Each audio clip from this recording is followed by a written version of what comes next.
the great people of Nairobi City County, and also one of the longest serving Secretary General of ODM, the longest at the moment because others have been moved out of the office, Chair, and I hope he survives longer, although nowadays he's trending on some interesting grounds. Mr. Chair, and I am happy that in as much as he's a first timer in this house, he continues to prove himself that he's a man of the moment and still. And I can see, Mr. Speaker, the minority leader is excited because he's a ranking member. And also is one of the senior lawyers in this country, but not a ranking member like you. So, Mr. Speaker, allow me to support this amendment. Mr. Speaker, in 2021, the former President Uhuru Kenyatta formed a task force to review power purchasing agreements.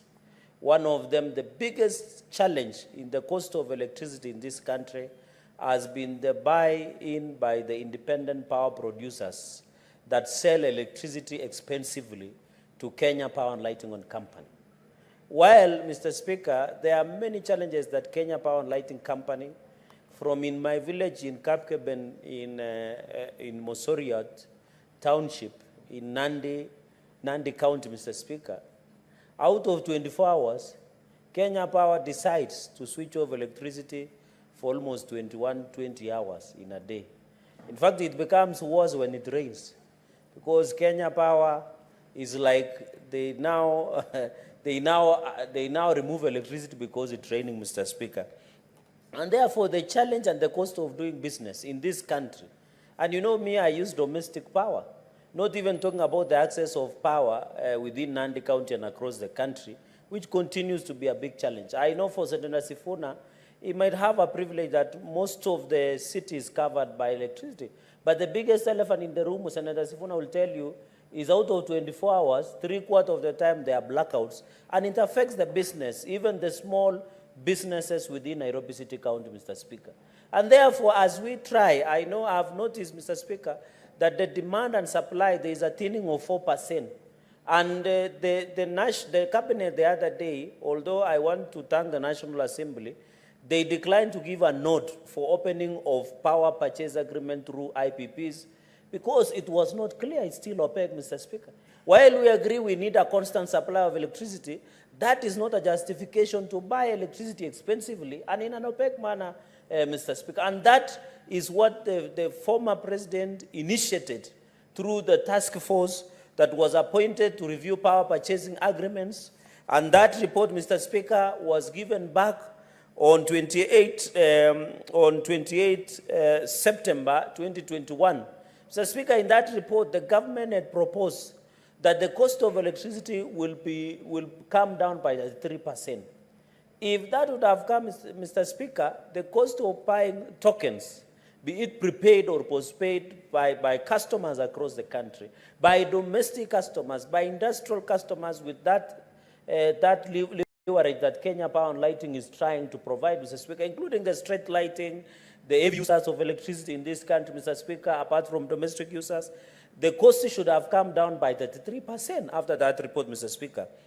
Mr. Speaker, it was resolved, and I would request that the Energy Committee, which I think Senator Sifuna sits, unfortunately I can't see the chair of Energy Committee, should tell us that the recommendation of that report, Mr. Speaker, was that within 4 months at the submission of that report, there should have been renegotiations of power producing agreements, or power purchase agreements, sorry, in renegotiating of IPPs, because it was very expensive and opaque. I want to request, as I support the amendment by Senator Sifuna, that the Energy Committee should tell us the outcome of renegotiating by Kenya Power and Lighting Company.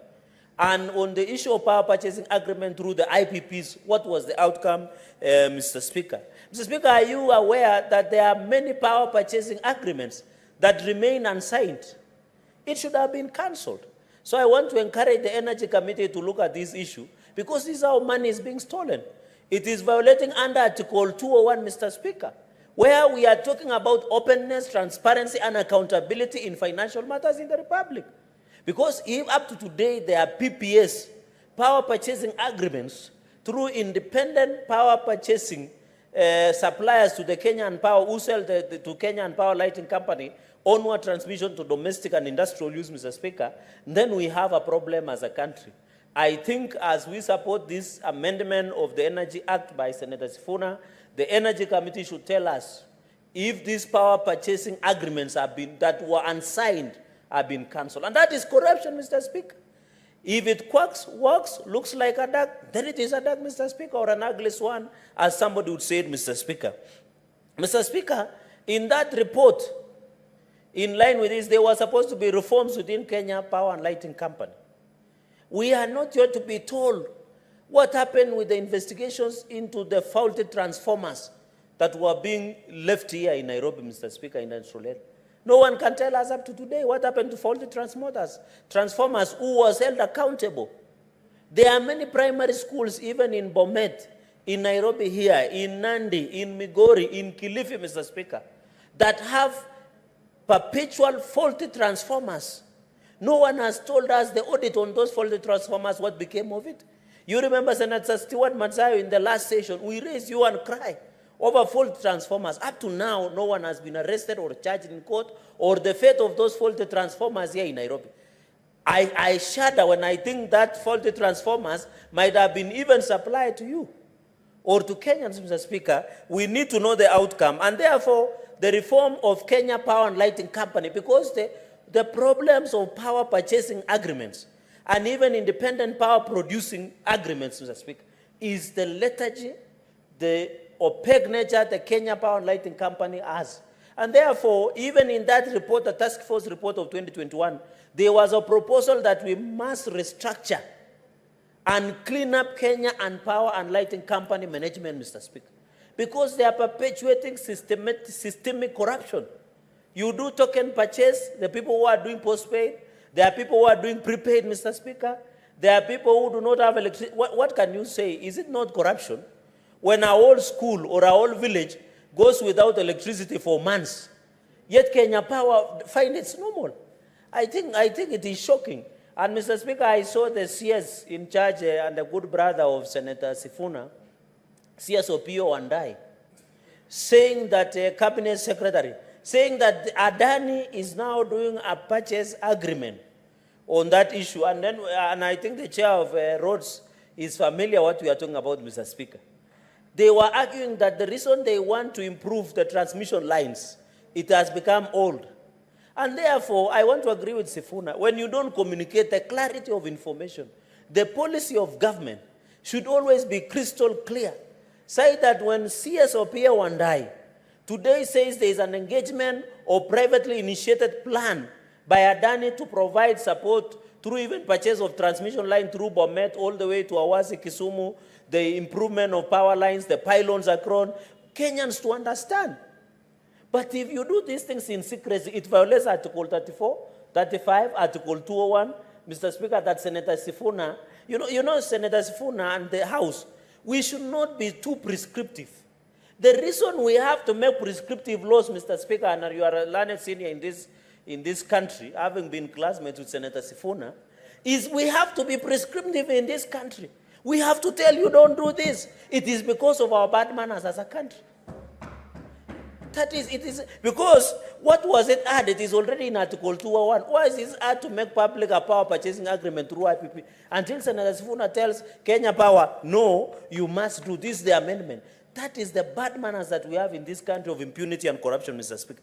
In that report, Mr. Speaker, the report of 2021 demanded that we do forensic audit. And I want to ask the Energy Committee through your office, Mr. Speaker, to tell us these power purchasing agreements through IPPs. There was a statement, Mr. Speaker, and I remember in the last session, there was a statement, an investigation done by this House that showed that you have a local company, IPP, it is a local Kenyan registered company, but is selling power to per kilowatt, Mr. Speaker, to Kenya Power in dollars. Yet it is a Kenyan company. Mr. Speaker, can you believe the impunity that is roaming around in this country, Mr. Speaker? The company is registered here in Kenya. The directors here in Kenya. The trade is domiciled here in Kenya, Mr. Speaker, but they sell the power to Kenyan Power and Lighting for distribution and transmission through in dollars, Mr. Speaker, or in pounds. Those are the people that forensic audit should have been done and be charged in court, because that is public rip-off of a hard-earned money, Mr. Speaker. And therefore, Mr. Speaker, I want to say in this issue of openness on power purchasing agreements, especially through independent power producers, personally, Mr. Speaker, I don't have a problem. We are not saying that IPPs or people do independent power producers in this country, Mr. Speaker, they should not do business. But we want them to do clean business. We want them to abide by the rules and the law of the Republic of Kenya. If I establish a solar power generating company in Kilifi, or a wind energy, and I intend to sell to Kenya Power and Lighting Company, why don't I sell it in Kenya shillings, Mr. Speaker? And that is the openness, the accountability, and transparency, Mr. Speaker. And as the chair of the Senate caucus, and I'm happy you attended that session of open governance, Mr. Speaker, one of the issues, Senator Sifuna, through the Speaker, was legislative openness. We must be open in terms of legislation and implementation by executive, Mr. Speaker, going into the future. So even as, Mr. Speaker, and I want to say, the cabinet and the parliament should not allow opening of PPAs until we agree on some ground rules. Because I can go and register my company in Bomet and decide to tell to Kenya Power in dollars. It will be a public rip-off. And I want to ask the Secretary General of ODM, CS Wandayi is your immediate former member of ODM. Kindly advise him that the only way he can redeem the image of Kenya Power and Lighting Company is to make sure the IPPs that has been signed for the last 10 years are laid bare in the public. And the truth shall set us, all of us, Mr. Speaker. I am happy on the issue of Adani. He has come out quickly. He didn't wait for the airports, the way we went for the airports, Mr. Speaker. Even we could not access documentation. We had to use power of oath, power of intimidation, power of coercion for production of documents on Adani JKI deal, Mr. Speaker. And that is why you had the young man the other day on Gen Z protest saying, and I'm happy that young man, he has got a sponsor. He was saying, uwanja wa ndege umeuzwa. Imeuziwa muhindi, was being asked, umeuziwa nani? And we thought it is a joke. Only when the issue appeared before the Senator Chair of Roads, and I want to ask Senator Karungo Wadhangwa, the way he's standing on issues of Murima, strongly, he should stand on this investigation of Adani, Mr. Speaker. He should fear nobody. The Bible says, the Bible says, Mr. Speaker, don't fear that kill the body and the soul, that kill the flesh and the body, but do not fear only who kills the soul and the spirit, Mr. Speaker. I want to challenge Senator Karungo Wadhangwa. The way he is strong standing on matters of Murima, he should stand strong on the issues of Adani. We want to know what really happened to the airport, Mr. Speaker, including the Kerenga airstrip in Kericho. Has it been sold? That is the question many Kenyans have. What is the issue of private partnership in this country under the Act, Section 4 and Section 2 and Section 40, Mr. Speaker? I want to challenge Senator Karungo Wadhangwa, Mr. Speaker. The way he spoke with authority on Sunday in Kirinyaga, he should speak to these matters with the same figure and authority, and he should behave like a miracle senator for who he is, Mr. Speaker. Mr. Speaker, point number 5, on this issue of moratorium, we should not lift a moratorium on the issue of power purchasing agreements through IPPs, Mr. Speaker. And that is the point. Before we lift a moratorium that was imposed in 2021 by the report on the task force that investigated the issue of power purchasing agreement and IPPs, Mr. Speaker, we must agree that there are ground rules that needs to be set, Mr. Speaker. Mr. Speaker, for example, Kenya Power and Lighting Company buys from Kengen, Mr. Speaker, at 5 shillings and 30 cents per kilowatt. But when they buy from independent power producers, my brother Senator Eddie, they buy it at 195 shillings. Yet Kengen sells to Kenya Power at 5 shillings 30 cents. But when they get IPPs, these Mikoras, these corrupt individuals, Mr. Speaker, who are being protected, they buy it at 195 shillings per kilowatt, Mr. Speaker. That is more than 190 shillings from Kenchen. And this is a public report, Mr. Speaker, that Senator Sifuna, we need to know who these companies are, what is the contract that we are doing, Mr. Speaker, going into the future. So, Mr. Speaker, I agree there should be a register that should be open to the public. Let us know who are these IPPs, what is the engagement of power producing agreement, Mr. Speaker, so that Kenyans can access affordable electricity, Mr. Speaker. We cannot be talking about climate change and green energy if the person in Nyatike, in Mikori, cannot access electricity. They will buy Koroboi and they will pollute the environment. Or they will fell down the trees in somewhere in Bomet, Mr. Speaker, in Jebalungu. They will be forced to go to the forest, cut down and light the fire. But if we can produce power to be accessible and affordable to everybody, Mr. Speaker, even in Tindret, where some of us come from, even in Nandi, Mr. Speaker, we must make the power in this country to be affordable. Even as we talk about cottage industries, Mr. Speaker, there are many people, my people are farmers, Mr. Speaker, of milk, dairy.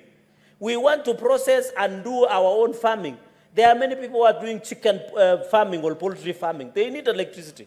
There are people who are processing dairy farm inputs, Mr. Speaker. They need electricity, Mr. Speaker. So I think this amendment is long overdue. I want to thank the Deputy Minority Leader, Minority Whip, that is important, Mr. Speaker. I have noted that there have been serious renovations. I don't know whether it was the cost of the JNC. That is why we have been doing renovations, Mr. Speaker.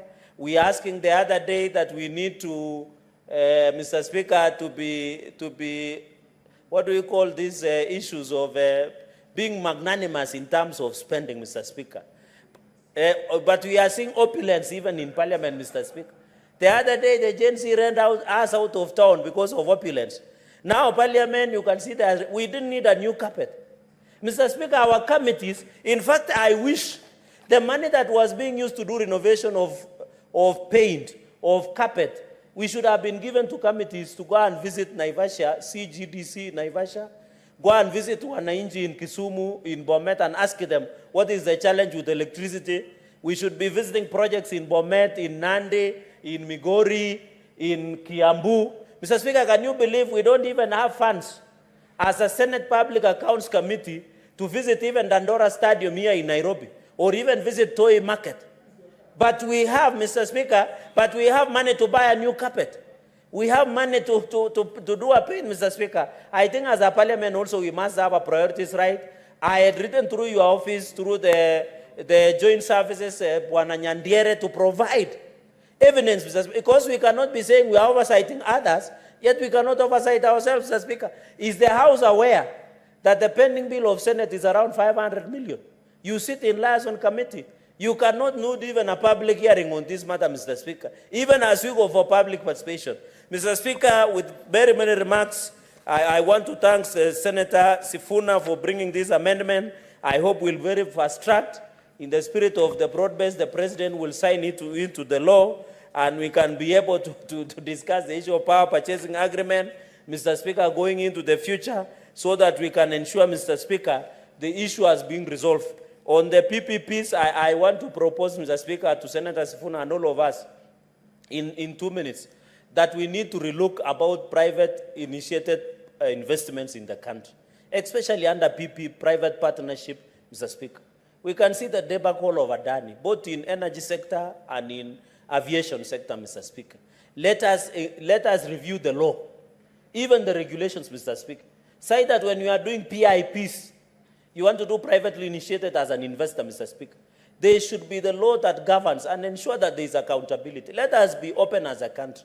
If Parliament today wants to do PPP, let the parliamentarians or the public know why, how, who they are, how is the financing model shall be, Mr. Speaker, so that we reduce this chaotic manner of responding to issues of Adani, Mr. Speaker.